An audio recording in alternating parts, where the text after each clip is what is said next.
Fala galerinha do canal, tudo bem com vocês? Com a gente está tudo ótimo. Estamos aqui novamente para dar continuidade ao nosso estudo semanal do Livro dos Espíritos com auxílio do Filosofia Espírita.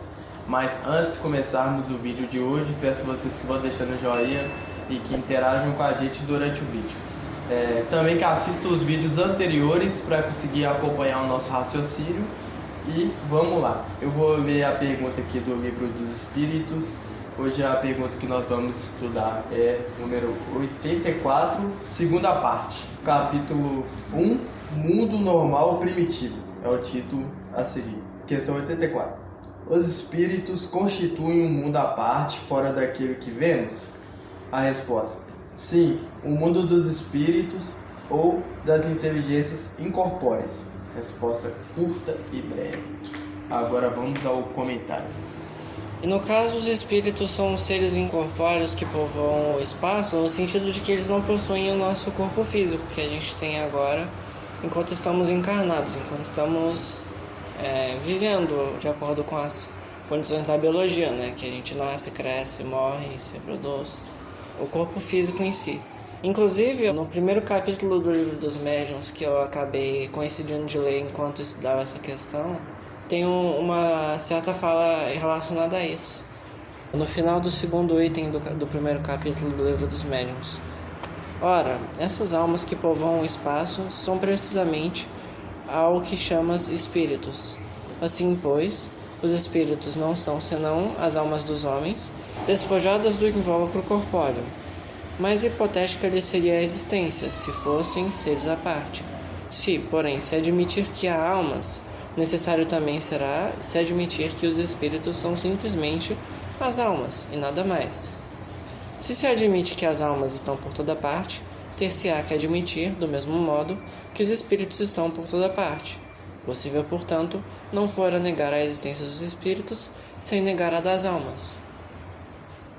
Ou seja, a partir do momento que a gente aceita que existem almas, que nós não somos apenas um corpo que possui uma consciência, mas sim uma consciência que habita um corpo, e com essa consciência sendo propriamente dita a alma ou o espírito, também devemos então admitir que essa alma, esse espírito, provavelmente pode sobreviver à vida nesse corpo e, portanto, habitar o mundo propriamente dito sem esse invólucro. É aí que entra a encarnação como forma de evolução desses espíritos, que no caso somos nós. Entra também diversos quesitos que a gente já foi estudando aí da doutrina espírita ao longo dos vídeos anteriores. Outra comprovação, né, da existência do mundo espiritual é que a ciência vem buscando respostas para encontrar de onde surge a inteligência no nosso corpo, no nosso cérebro. E até hoje não se tem uma resposta definitiva, o que nos mostra que a inteligência é uma propriedade do espírito e não do corpo, como a gente já vem dizendo aqui em outros episódios. Então, o nosso espírito utiliza-se da matéria como fonte de transparecer, né, aquele conhecimento que é contido no espírito. E assim, fazendo com que a gente consiga ter essa comunicação aqui na Terra.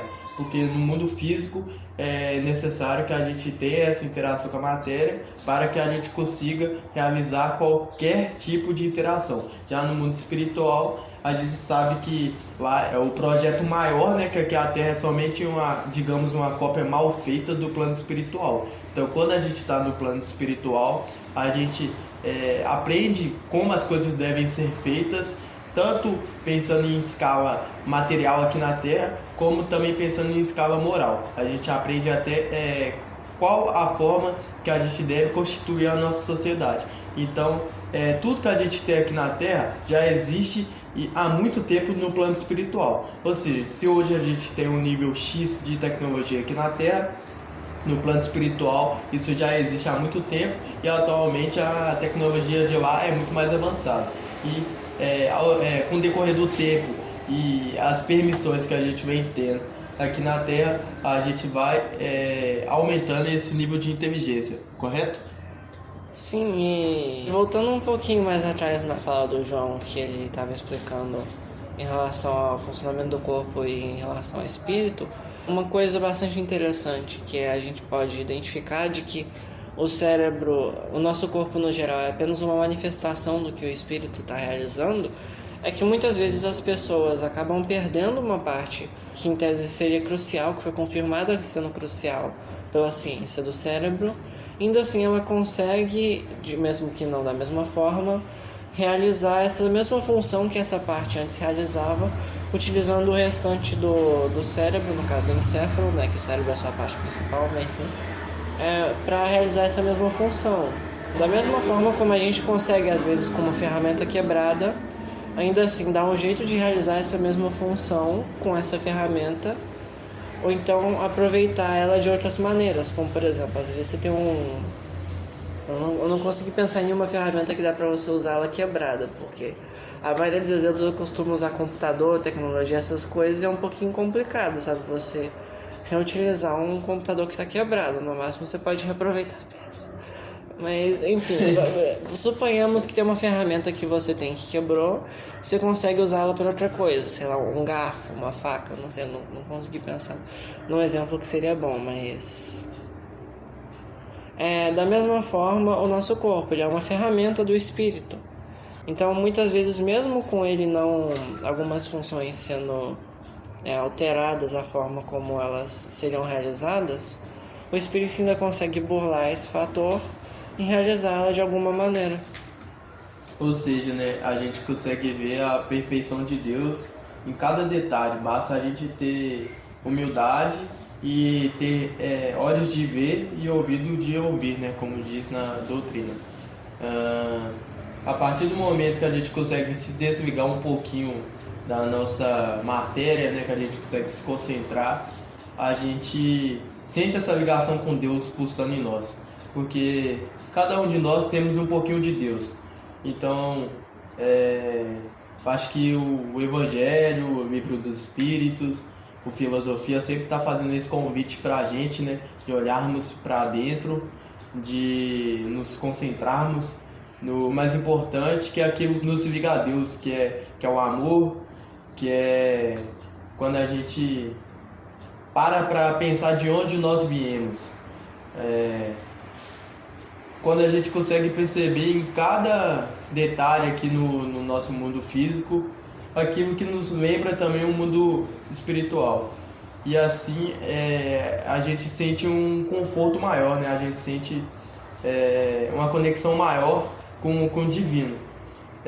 Acredito que através dos nossos estudos isso vai ficando cada dia mais claro e passa a ser bastante notório, né? E aí que entra, confirmando a fala do João, esse trechinho final aqui do Filosofia, que os conhecimentos sobre os fatos espirituais que existem na Terra são enormes. Basta buscarmos com humildade que se acumularão celeiros de conhecimentos por amor de Deus para o despertar dos homens, de sorte que eles possam reconhecer a fonte de onde promanaram e para onde devem ir, para a glória da vida e para a felicidade que o Senhor nos prometeu no seu seio de amor. Na verdade, assim como existe um mundo material, existe também um mundo espiritual, onde a vida será mais vida quando amarmos da maneira que Jesus nos ensinou. Então, da mesma forma que a gente tem um cabedal enorme, cabedal acho que é uma palavra meio esquisita, né? É uma quantidade gigantesca de conhecimentos acerca da ciência, das ciências e das coisas materiais. Também existe na Terra uma quantidade gigantesca que a gente pode aprender das questões espirituais, da questão de reforma íntima, às vezes até pelas próprias pessoas da ciência, mais científica, assim, mais pé no chão, dentro da psicologia, da psiquiatria. A gente consegue entender muita coisa que a gente pode usar para sermos pessoas melhores mesmo, para no futuro sermos espíritos melhores. Então, muitas vezes a gente nem precisa caminhar muito para a ciência. Tem muita gente por aí pelo mundo que, mesmo tendo poucos conhecimentos científicos, mesmo tendo pouca escolaridade, às vezes sabe muito de muitas coisas que a gente não tem conhecimento ainda. Sabe ver o mundo de uma forma melhor do que muita gente que tem conhecimento científico, ou então que tem um alto nível de escolaridade, tem a cabeça mais aberta, sabe entender melhor o semelhante, sabe entender melhor a si mesmo e consegue, no geral, se comportar como pessoas melhores. E é com essa mensagem que a gente vem encerrar o vídeo. Espero que vocês tenham gostado, que esse estudo tenha trazido algo bacana para vocês aplicarem no seu dia a dia. Caso vocês tenham algum pensamento que queiram deixar aqui com a gente em relação ao estudo, a aba de comentários está aí para isso. A gente agradeceria ouvir as opiniões de vocês, ouvir as conclusões que vocês chegaram com o estudo. É isso. A gente agradece por vocês terem assistido e até um próximo vídeo. Até mais.